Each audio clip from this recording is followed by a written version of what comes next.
Hi everyone, welcome back to my channel. I hope you are all doing really well today.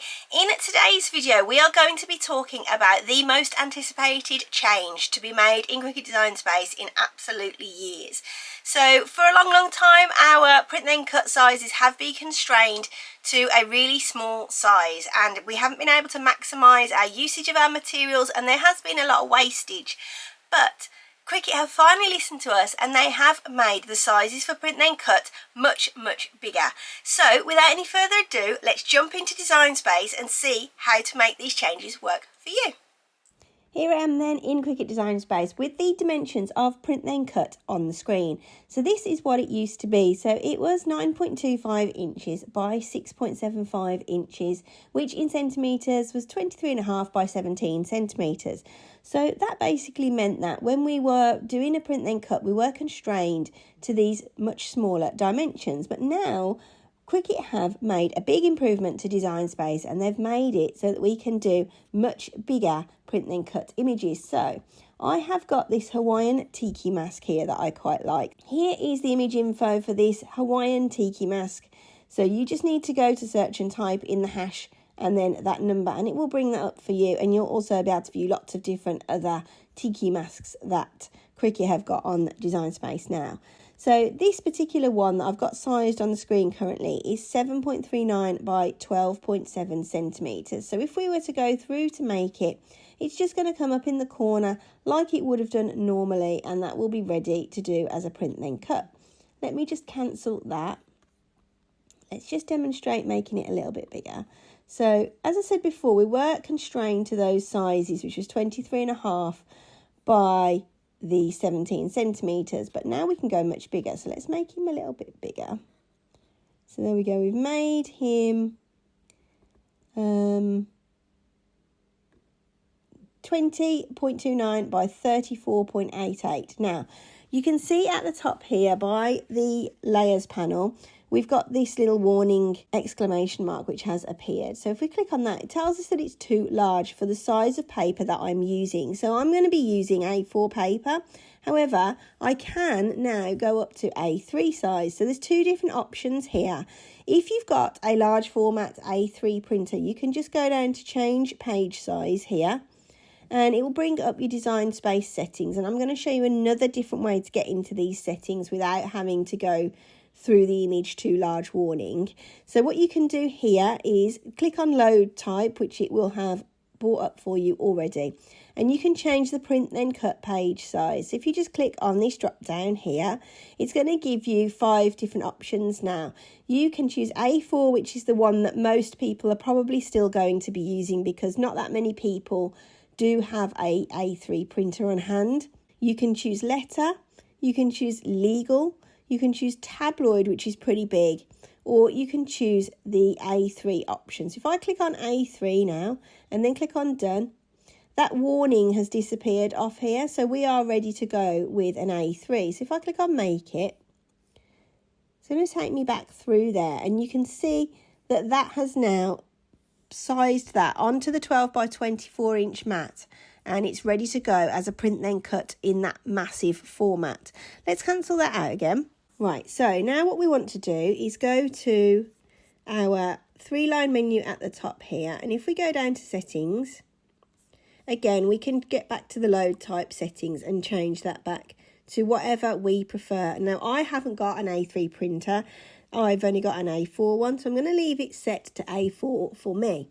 Click on done. Now you can see that that has again brought back that warning message there for us. So now we can resize in a different way, so it's going to fit our size that we have. So let's click on that little exclamation point again.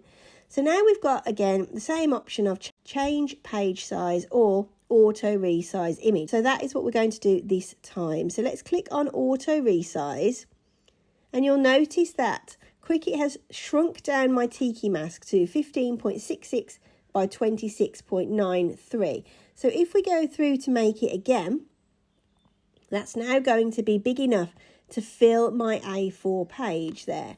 You've got the material sizes here on the left hand side, so you can change those there if you wish to, but if you're using an A4 printer, this is the option that you're going to want. So that is how you can resize that.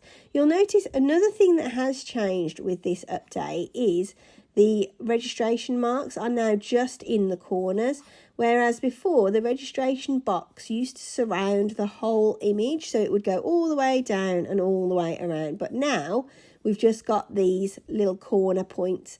We do have this red line here, but when you print, that doesn't come out. So say now, for instance, you want to make a full sheet of stickers. So let's make this smaller.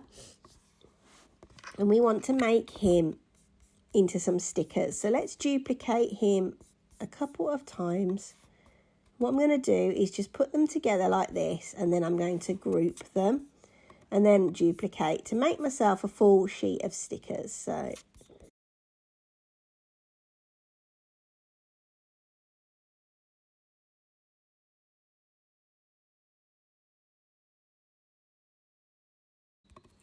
okay, so there is what I would consider to be a full sheet of stickers. So if we just select all now, we can check the sizing of that. So it's pretty big. It is 38.76 by 54.84. Now, they're going to be quite big, aren't they? But when we go through to make it, if I click on make it now, it's going to now stretch those stickers across lots and lots of different mats. Now, that's not how we want them to be. We want them to be all on one sheet.